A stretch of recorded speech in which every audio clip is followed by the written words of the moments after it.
Semua orang bisa mengucap janji, tapi tak semua orang bisa menepati janji. Dan Subagoro ini adalah janjiku terhadap alam.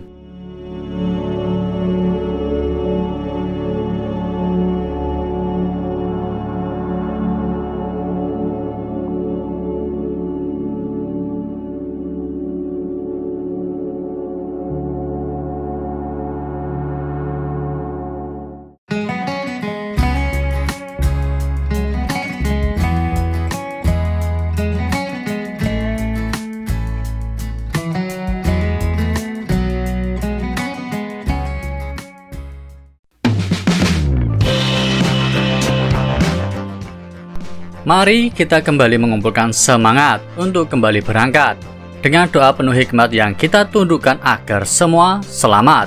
Dan inilah Jurnal Genshusei edisi janji kita mulai. Tentunya dengan target utama Puncak Subagoro. Subagoro, sumpahmu pasti aku dadi sengsara. Wow.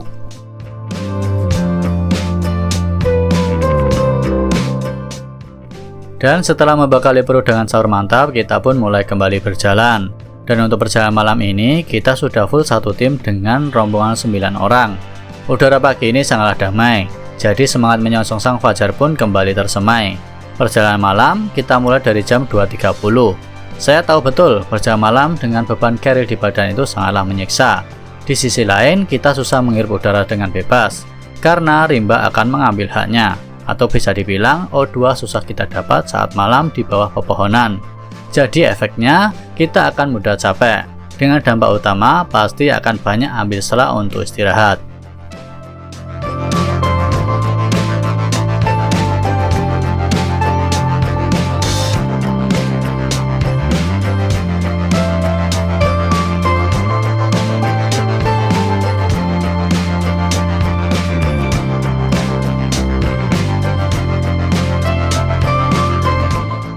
Belum juga keluar dari rimba, malah kedaulan sang surya mulai menyinari dunia.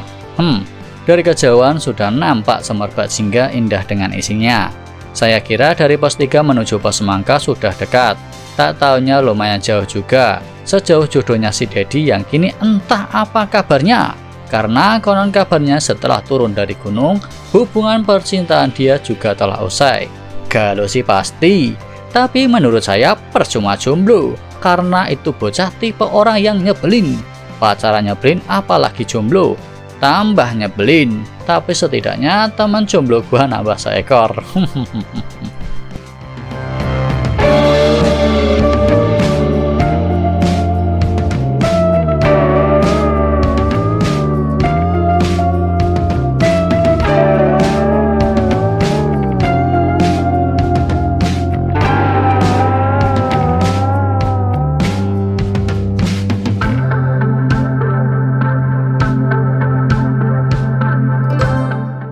Oke, sekarang kita udah di pos, ya belum terakhir pokoknya. Gua bilang ini posnya Semangka namanya. Kalau ini papanya di sini. Kalau ke turun ke Nakabusa itu sekitar 3,8 kilo. Kalau mau naik ke puncak Subagoro itu sekitar 1,7 kilo. Dan di sini kita insya Allah istirahat aja dulu sambil BP dan beres-beres mau ngapain terserah.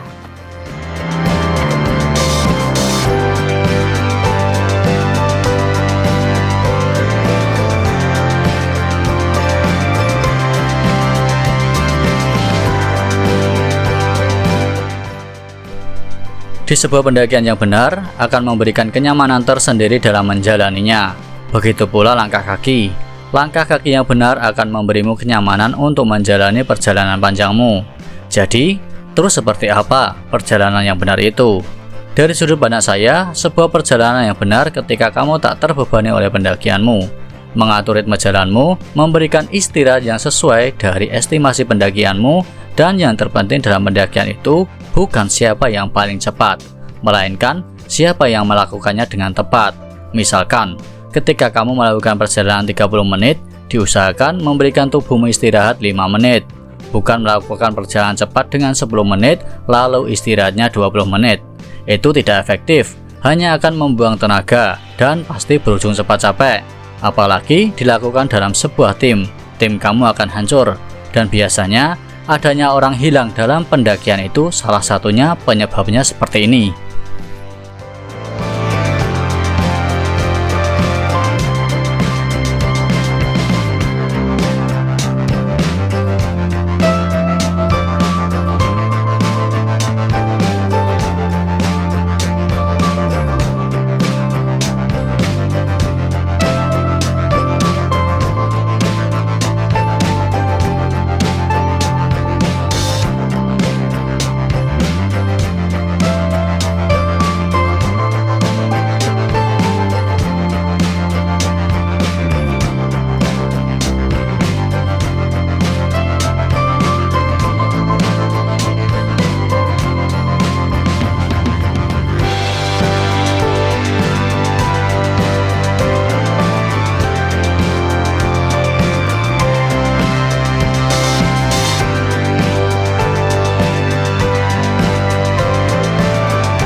Dan sekitar jam 7 waktu setempat, akhirnya kita telah sampai di Enjaso, yaitu tempat camp satu-satunya di gunung ini.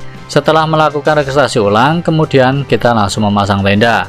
Dan memasang tenda di salju itu beda daripada yang biasanya. Kita harus gali dulu dalam agar pasangnya bisa terpasang dengan benar. Lalu kita harus bentengin agar cintanya si mantan tak mampu menembus lagi dalam hati yang telah tersakiti. Maksudnya agar angin tak mampu menembus dalam tenda. Kalau masuk ke dalam tenda beserta saljunya kan gak asik kan? Itulah salah satu fungsinya. Dan tadi saya sempat bilang registrasi ulang. Nah, gunung ini karena memiliki campground terbatas, kita sebelum datang ke sini harus registrasi dulu lewat online. Nggak bisa langsung. Harus ingat, itu kalau mau ke Subagoro ya. Onegai.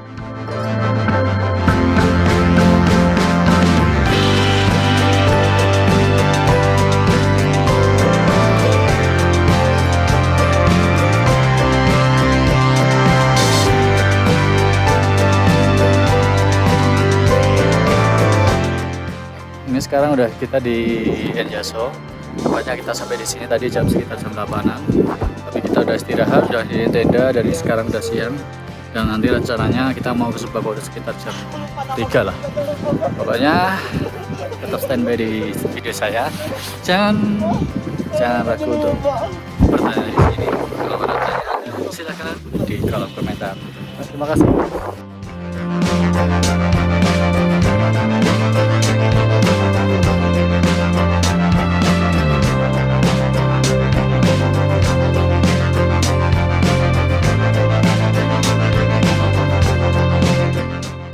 Oke, sampai santai. Gua mau jelasin atau maksudnya ya ada penjelasan atau harga-harga di sini karena corona nggak mungkin ya. Ini bikin tenda sekarang mahal, jadi satu orangnya tuh 2000. Dan untuk minumnya ya keadaan kalau musim seperti ini kemungkinan krannya dari bawah itu juga belum aktif, jadi harus beli botolan. Satu botol yang di sini sekitar 2 liter itu sekitar 600-an ya, 2 liter ya. Kalau lo bawa dari bawah lumayan harganya ya harga gunung masih normal seperti itu. Terus ada info lagi di sini, kalau toilet, kalau kamu udah jadi orang tenda, maksudnya ada booking tenda, toiletnya masih gratis itu. Dan kalau kesini diusahakan kalau musim-musim seperti ini jangan terlalu sore, soalnya nanti kamu dapat marah di sini. Itu aja dulu ya. Nanti kalau ada info lagi gue infokan di sini. Untuk ya sebenarnya gue kesini tuh kangen dengan karyanya. Tapi apa ada ya, kalau ini bulan Ramadan ya udahlah, skip aja dulu, nggak usah. Ada tempat-tempat lain yang mungkin menjadi tempat spesial untuk karya selanjutnya. Next.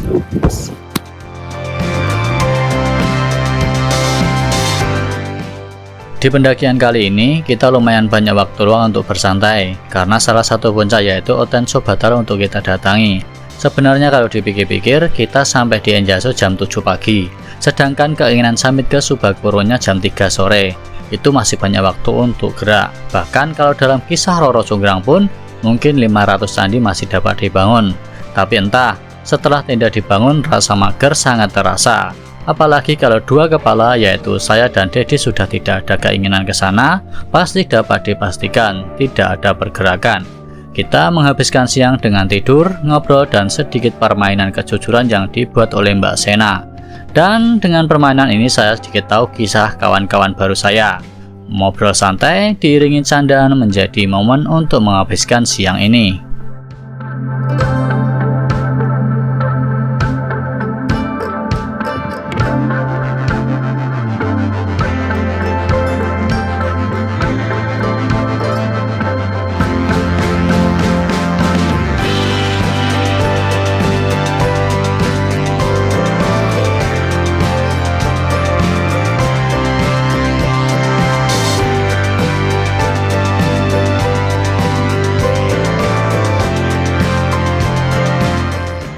Dan menjelang sore kita mulai untuk memenuhi janji, yaitu menapaki puncak Subakoro.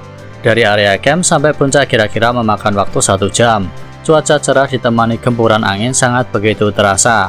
Memang bagi sebagian orang puncak bukan perairan, tapi bagi saya yang merangkap pembuat jurnal, pendakian kalau belum tuntas sampai puncak akan terasa kurang. Dan akan merasa belum tuntas jika pulang ke Toyama tanpa menyelesaikan sebuah misi pendakian. Seperti hanya Subakoro ini. Kenapa saya ngotot sekali untuk kembali ke tempat ini? Itu dikarenakan pendakian pertama saya ke sini cuma sampai Enjaso, belum tuntas sampai puncaknya. Dan seperti hanya episode ini dengan judul Janji, dulu setelah gagal sampai puncak saya berjanji untuk kembali ke tempat ini. Berjanji untuk menggapai puncak spesial ini. Entah dari awal saya melakukan pendakian di Jepang, selain Seven Summit Japan, memang Subakoro menjadi bidikan saya selama di Jepang.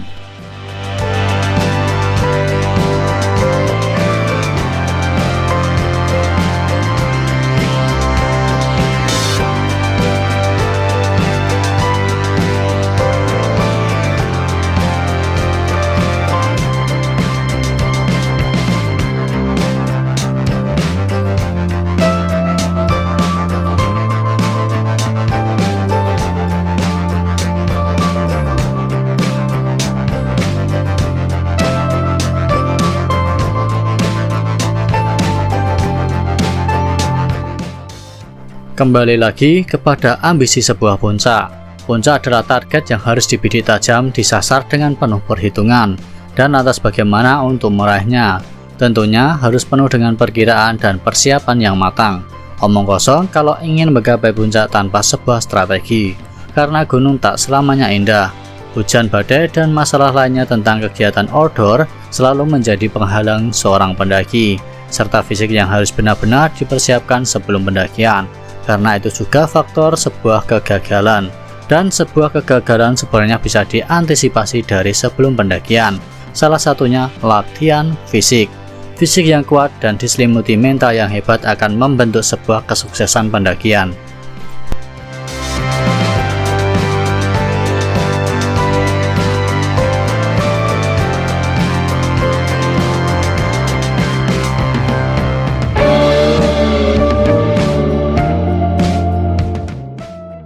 Sebelum beranjak ke puncak, izinkan saya berterima kasih kepada rekan-rekan semua yang sudah menemani untuk kembali ke tempat ini. Walaupun bukan tempat yang terkenal di kalangan pendaki dari Indonesia, Subakoro memberikan kenangan tersendiri bagi saya. Dari rambut yang kebakar diterjang badai, dihempaskan angin, dan raut senyum di muka kawan-kawan semua yang akan selalu kukenang. Juga dari saya yang selalu menantikan perjalanan selanjutnya bersama kalian. Jangan anggap kita senior, itu akan menjadikan kita sungkan. Anggaplah kita kawan agar kita selalu menyenangkan.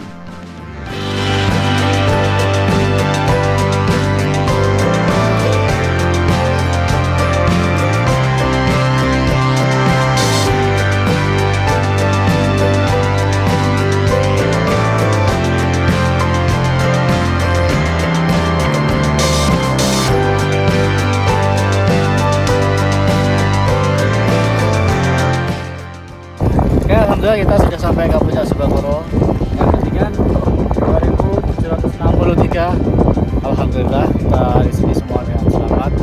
Ya, orang kita dari Indonesia, dari berbagai macam suku, dari berbagai macam budaya.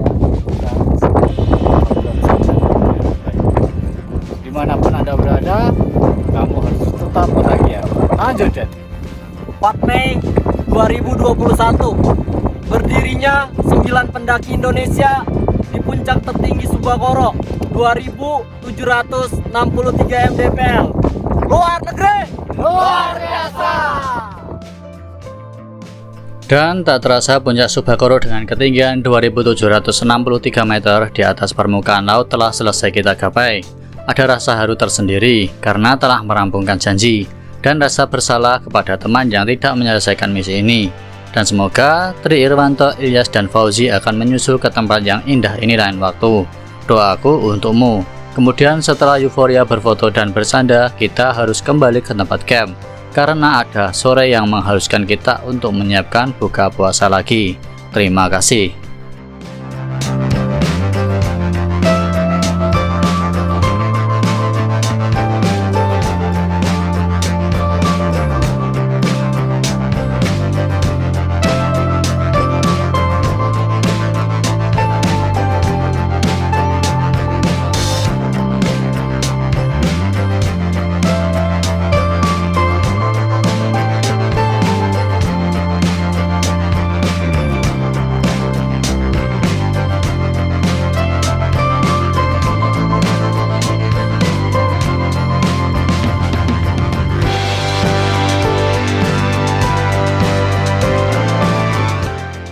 Dan seperti seharusnya, setelah janji terucap dan hangatnya pertemanan terikat, kini saatnya pertemuan kita terpisah oleh kejamnya waktu.